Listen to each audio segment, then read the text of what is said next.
خالق کائنات نے اپنے انبیاء اور اماموں کو معجزات عطا کیے کہ جن کے ذریعے اللہ اپنی نشانیاں دکھاتا ہے، اسی طرح اللہ نے امام علی علیہ السلام کو بے شمار فضیلت اور معجزات دے کر بھیجا۔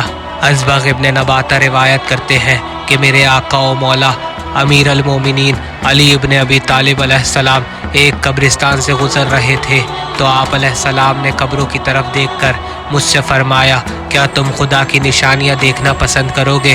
میں نے ہاں میں جواب دیا۔ پھر آپ علیہ السلام نے اپنے ہاتھ سے ایک قبر کی طرف اشارہ کیا اور فرمایا، اے مردے خدا کے حکم سے زندہ ہو جا۔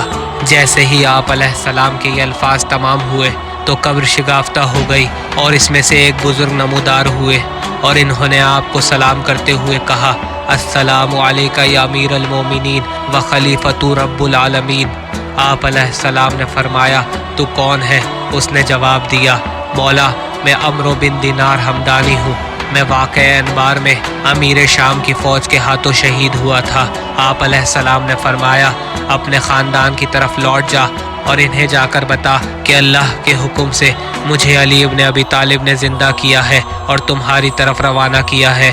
ثاقب المناقب میں حضرت سلمان سے ایک طویل روایت منقول ہے کہ جس کا خلاصہ یہ ہے کہ ایک انصاری خاتون جس کا نام ام فروہ تھا، وہ امام علی علیہ السلام سے بے حد عقیدت اور محبت رکھتی تھی۔ اس بیچاری کو محبت علی کی وجہ سے قتل کر دیا۔ جب اسے شہید کیا گیا تو آپ علیہ السلام مدینے میں موجود نہ تھے۔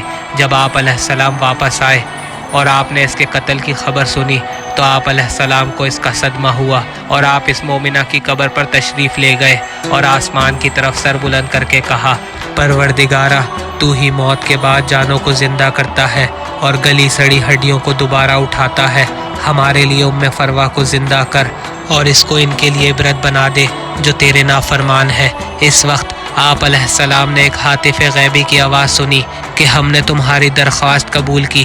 پھر آپ علیہ السلام نے اس کی قبر پر پاؤں کی ٹھوکر ماری اور فرمایا، اے کنیز خدا، اللہ کے حکم سے اٹھ۔ اس کے بعد قبر شگافتہ ہو گئی اور ام فروہ اس میں سے برآمد ہوئی اور آپ علیہ السلام کو دیکھا تو رو کر کہنے لگی، لوگوں نے آپ علیہ السلام کے نور کو بجھانے کی کوشش کی لیکن اللہ نے آپ کے نور کو مزید روشنی سے نواز دیا اور آپ علیہ السلام کے ذکر کو بلندی دی، اگرچہ کافروں کو یہ بات ناپسند ہی کیوں نہ ہو۔